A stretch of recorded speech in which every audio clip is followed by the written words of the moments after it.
সম্মানিত এলাকাবাসী, আসসালামু আলাইকুম রহমতুল্লাহ। সম্মানিত এলাকাবাসী, আপনারা অবগত আছেন আমাদের লালবাগ পশ্চিম পাড়া জামে মসজিদের পুনর্নির্মাণ কাজ চলতেছে। তো এখানে আপনারা অনেকেই যার যার অবস্থান থেকে সহযোগিতা করছেন। তো হচ্ছে এখন আমি আজকে যে বিষয়টাই বলবো আপনাদেরকে, আপনারা হয়তো অনেকেই চিনেন এবং জানেন। আমাদের কুমিল্লা সদর দক্ষিণ উপজেলায় ৬ নং বুজুর্গান গোয়ালগাঁও গ্রামের কৃতি সন্তান সুয়াগাজী বিসমিল্লাহ ইলেকট্রনিক্সের প্রতিষ্ঠাতা এবং পরিচালক হাজি মোহাম্মদ সোহেল রানা অত্যন্ত ভালো মনের অধিকারী একজন মানুষ। তো আমি আমাদের মসজিদের নির্মাণ কাজের জন্য ওনার কাছে একটা দরখাস্ত করছিলাম। তো উনি আসলে আমি অবাক হয়ে গেছি ওনার মন মানসিকতা দেখে। উনি সরাসরি আসছে এখানে আইসে, আমি যেটা আশা করছি তার চেয়ে বেশি উনি দেওয়ার প্রতিশ্রুতি দিয়েছে। তো এখানে আসলে আমি বেশি কথা দীর্ঘায়িত করব না। সবাই আমার জন্য দোয়া করবেন, আর আপনারা সবাই যার যার অবস্থান থেকে সহযোগিতা করবেন।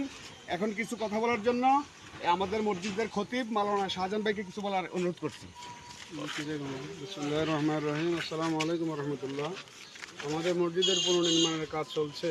প্রথম তলা ছাদ ঢালাই হয়তো 28 তারিখ আগামী মঙ্গলবারে হবে। তো আমরা এই সামাজিক এই যোগাযোগ মাধ্যমে আমি সবার কাছে অনুরোধ করব, আপনারা যার যার অবস্থান থেকে আপনাদের সর্বোচ্চ আর্থিক সহযোগিতা এই মুহূর্তে করবেন। আমাদের প্ল্যান ছিল আসলে টানা মসজিদটা দুতলায় করা, দুইটা ছাদে আমরা একসাথে কমপ্লিট করে ফেলবো। তো বাকিটা আল্লাহ পাকের ইচ্ছা, আপনাদের সহযোগিতা। তো যেখান থেকে দেখছেন যে আমাদের অর্থনৈতিকভাবে সহযোগিতা করবেন, এই আশাবাদ ব্যক্ত করে আমার কথা শেষ করছি। আসসালামু আলাইকুম। অল ভিউয়ার্স, আমি এখন রিকোয়েস্ট করব হাজি মোহাম্মদ সোহেল ভাইকে কিছু কথা বলার জন্য। আসসালামু আলাইকুম রহমতুল্লাহ। প্রিয় ফেসবুক ফ্রেন্ড ভাইয়েরা, বিষয় হলো আসলে আমি ধর্মীয় সকল কাজের সাথে সম্পৃক্ত আছি। আপনাদের যার যেখানে সমস্যা থাকে ইনশাল্লাহ আমাদের সাথে যোগাযোগ করবেন, আমার সাথে যোগাযোগ করবেন। আমি সর্বোচ্চ চেষ্টা করব সহযোগিতা করার জন্য। ধন্যবাদ। আমি আবারও রিকোয়েস্ট করব যার যার অবস্থান থেকে আমাদের লালবাগ পশ্চিম পাড়া মসজিদের নির্মাণ কাজের জন্য আপনারা সবাই সহযোগিতা করবেন। বিনোদয় রিকোয়েস্ট করতেছি আমি।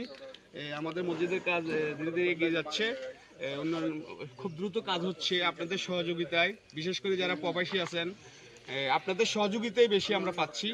আরও আশা করি আমরা যেন মসজিদের কাজটা খুব দ্রুত সম্পন্ন করতে পারি। সম্মানিত এলাকাবাসী, আসসালামু আলাইকুম রহমতুল্লাহ।